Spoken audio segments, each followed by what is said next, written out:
Izi ni ingingo z'ingenzi zigize aya makuru. Perezida w'Ubushinwa Xi Jinping yahuye na perezida w'Uburusiya Vladimir Putin ku nshuro ya mbere kuva aho atangirije intambara muri Ukraine. Kuri munsi mpuzamahanga wahariwe kuzirikana kuri demokarasi ku isi, umunyapolitiki utavuga rumwe n'ubutegetsi mu Rwanda Victoire Ingabire haranenga ukuntu demokarasi yifashe mu gihugu. Abatuye mu duce twa Kibiraro na Kangondo mu mujyi wa Kigali batangiye gukurwa mu byabo ku ngufu, nyuma yaho bamwe banze kuhava nk'uko babisabwaga n'umujyi wa Kigali. Tubafitiye n'ikinamico urunana mwe mwese, ikaze muri aya makuru yo kuri wa kane itariki ya 15 z'ukwezi kwa 9.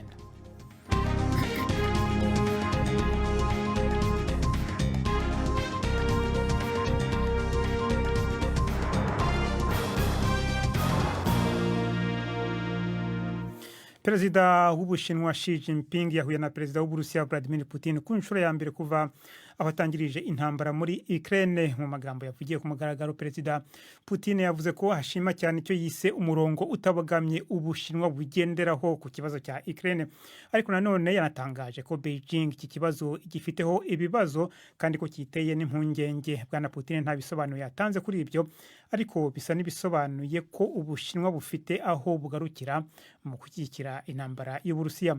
Perezida Xi mu byo yavuze nta nkunga nshya yijeje Uburusiya. Umuvugizi w'ibiro bya perezida wa Amerika kuri wa kane yahamagariye Ubushinwa kudashyigikira intambara y'Uburusiya. Dukomereze muri Ukraine, aho abategetsi ba Lviv hagati mu gihugu bavuga ko ingabo z'Uburusiya zaharashe ikindi gisasu cya misile. Nta makuru yabo byagizeho ingaruka yari yamenyekana, ariko ibi bibaye nyuma y'umunsi umwe ikiraro kiri hafi aho cyangijwe n'igitero cya misile, maze bituma amazu arengerwa n'abaturage barahungishwa. Lviv ni umujyi perezida wa Ukraine Volodymyr Zelensky akomokamo, kandi hari abavuga nta gihamya ko iki gitero cyagabwe mu kwihimura ku bikorwa by'ingabo za Ukraine byatumye zigarurira muri no minsi tumwe mu duce twari twarafashwe n'ingabo z'Uburusiya. Hano mu Bwongereza, ushinzwe gutunganya imihango yo gushyingura umwamikazi Elizabeth wa kabiri w'Ubwongereza yavuze ko iyi mihango izaba kuwa mbere izahuriza hamwe abantu hirya no hino ku isi. Earl Marshal Duke wa Norfolk yavuze ko misa yo kumusezeraho zizasomerwa muri kiliziya ya Westminster Abbey no mu ngoro ya Windsor zizakora ku mutima abantu mu madini anyuranye. Abayobozi b'ibihugu bazifatanya n'imbaga nyinshi y'abantu mu mujyi wa Londres muri iyo mihango. Isanduku irimo umurambo w'umwamikazi izashyirwa ku kimodoka giheka intwaro kizaba gikururwa n'amafarasi, maze unyuzwe mu mihanda n'abasirikare bo mu ngabo zirwanira mu mazi. Umwami Karoli wa gatatu w'Ubwongereza n'abavandimwe be bazaba bari mu kiriyo kuri wa gatanu mu nyubako y'inteko nshingamategeko, aho umugogo w'umwamikazi washyizwe kugira ngo rubanda rubashe kunyura iruhande rumwunamira. Dukomereze mu karere k'ibiyaga bigari. Abatuye mu duce twa Kibiraro na Kangondo umujyi wa Kigali batangiye gukurwa mu byabo ku ngufu, nyuma yaho bamwe banze kuhava nk'uko babisabwaga n'umujyi wa Kigali.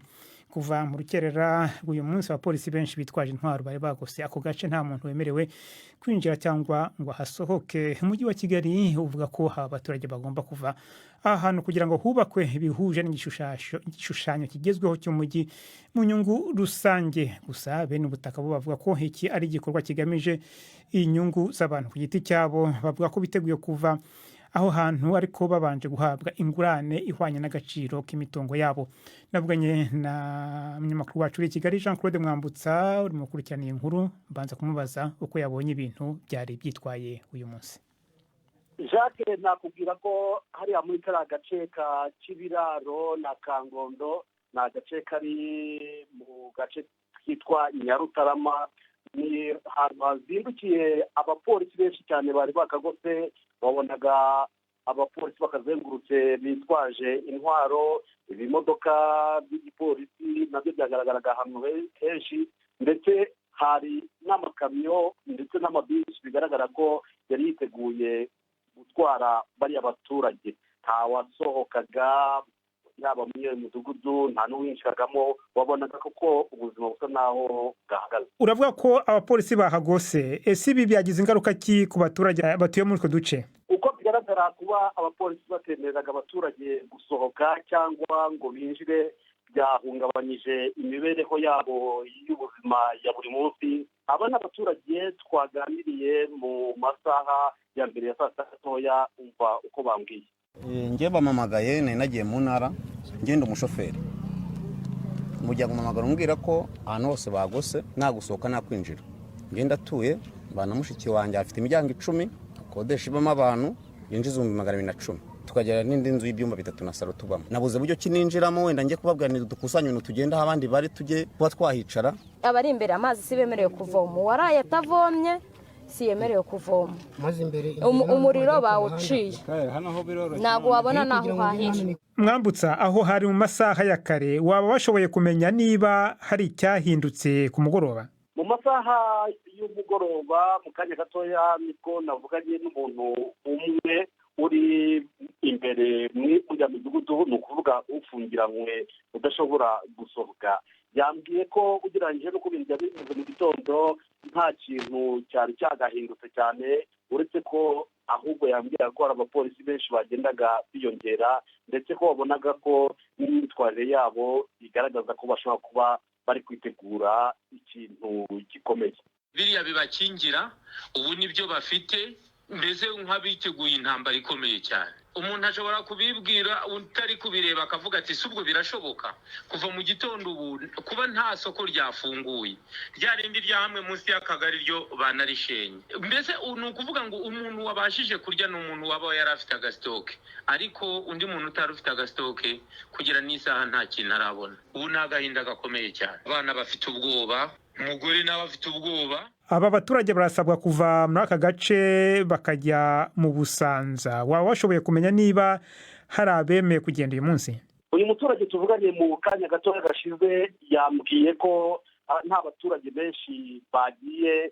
Yambwiye gusa ko yabonye bakeya abo yavuze ko basaga n'abafite ubwoba, atinyaga abo bapolisi ko aribo bagiye bagenda, ariko angereranyiriza yambwiye ko asanga nta muntu warenga 1% waba yahabwa. Mu masaha makeya yashize twakomeje kubona mu binyamakuru n'imbuga nkoranyambaga umujyi wa Kigali uvuga ko hari abantu 38 bari bamaze kumvikana nabo, ndetse amashusho yerekanaga binjira mu ntara y'amazu mashya abandi bahabwa imfunguzo. Twagerageje kuvugana n'uruhande rwa leta ariko ntabwo byari byadukundira. Mukomeje kumva BBC gahuza miryango, madukurikira kandi kuri Kisoro FM mu majyepfo ya Uganda. Abari mu Rwanda no mu Burundi murakurikira amakuru ku mirongo migufi ya shortwaves, naho abari kuri internet madukurikira kuri Facebook Live.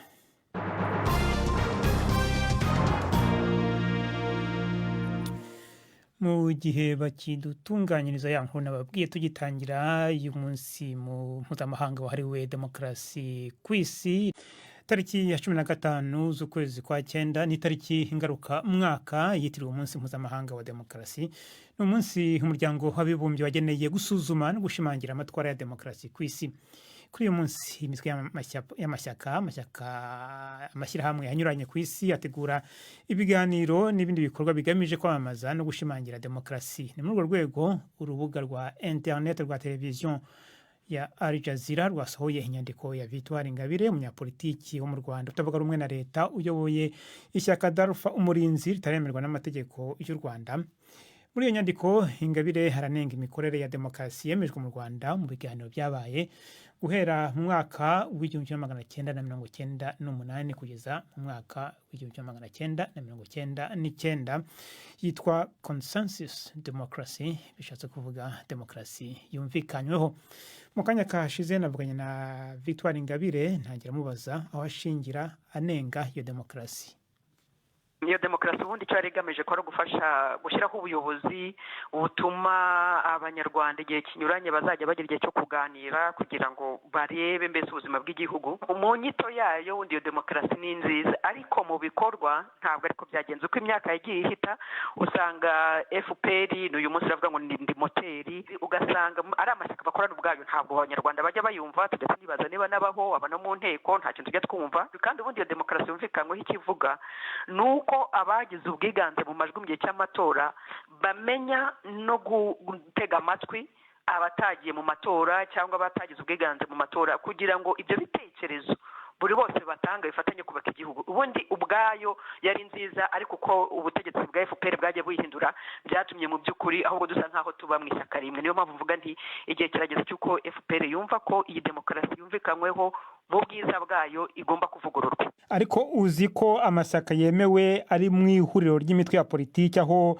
ahabwa umwanya mu gutanga ibitekerezo ku miyoborere y'igihugu, ndetse kandi amashyaka yemewe na leta anafite imyanya y'ubuyobozi muri leta. Kuki uvuga ko ayo mashyaka atumvikana mu gihugu? Ikibazo ntabwo ari ukugira imyanya muri leta, nabivuze no muri iyo nyandiko nasohoye. N'ikibazo nta nubwo ari n'amatora. Ikibazo ese ibitekerezo abantu batanga birumvikana ku buryo abantu bashobora kubyakira. Donc ibyo bitekerezo ntabwo bigomba kuva muri FPR gusa. FPR igomba no kumva gutega amatwi ibitekerezo by'abandi. Dutanga urugero, Honorable Frank Habineza ari mu nteko ishinga amategeko, ari muri opposition, ariko mu minsi yashize yatanze igitekerezo cyo kuvuga ati birakwiriye ko ubuyobozi bw'igihugu cyacu kubw'umutekano urambye w'igihugu cyacu bari kwicara bakaganira n'abatavuga rumwe, bamuteye imijugujugu, baramurwanya, bagira gute. Ubundi abo iyo demokarasi yumvikanyweho koko yari yarashinze imizi nyuma y'imyaka 23 FPR yishyizeho.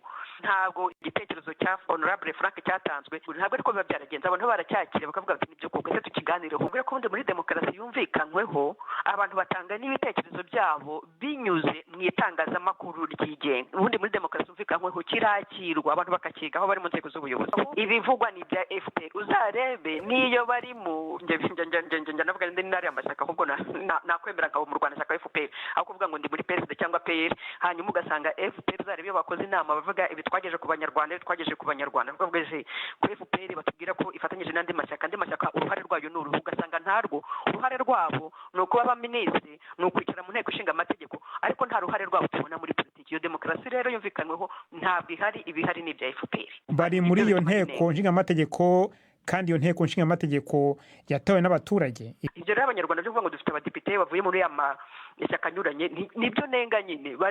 Twitwa ko muri demokarasi yumvikanyweho, ariko mu by'ukuri ibyemezo n'ibikurikizwa n'ibyo mu ishyaka rya FPR gusa. Ariko demokarasi akenshi ishingiye ku matora, kandi mu Rwanda haba nyine amatora, bagatora abadepite, bagatora n'umukuru w'igihugu. Ibyo biraba amatora n'ibyo araba mu Rwanda, n'ibyo twose turabishima. Nta ntugundi mu Rwanda dufite amatora, nta ntugundi abantu babategereje. Ariko uzarebe amatora agiye kuba byo matora perezida wa Repubulika mu mwaka wa 2003 wari umukandida Dr. Theoneste yarafunzwe, narafunzwe 2010, Maître Ntaganda arafungwa, Diane Rwigara arafungwa. Donc ni ikibazo amatora araba akaba koko mu mutuzo, ariko mu buryo FPR yashatse.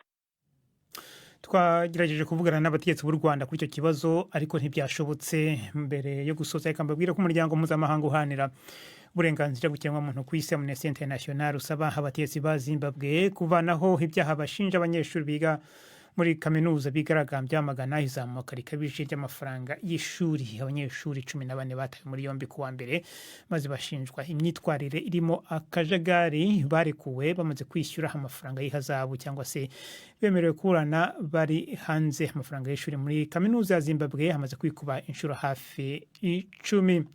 Naho ku makuru yerekeranye n'imikino ya tenisi, umwe mu bakinnyi b'ibihangange mu mateka y'umukino wa tenisi mu rwego rw'isi, Roger Federer, yatangaje ko hazajya mu kiruhuko cy'izabukuru mu mpera za kuno kwezi. Federer yatsindiye ibikombe 20 mu marushanwa akomeye ya tenisi, harimo ibikombe 8 bya Wimbledon. Nyamara ariko mu myaka mike ishize ntiyabashije kwitabira amarushanwa amwe kubera imvune yo mu ivi n'ibindi bibazo by'ubuzima. Ano makuru yarahagarariwe na Prudence Ngiyumva. Mwakoze cyane wita mu BBC Gahuza Miryango. Muramukiwe.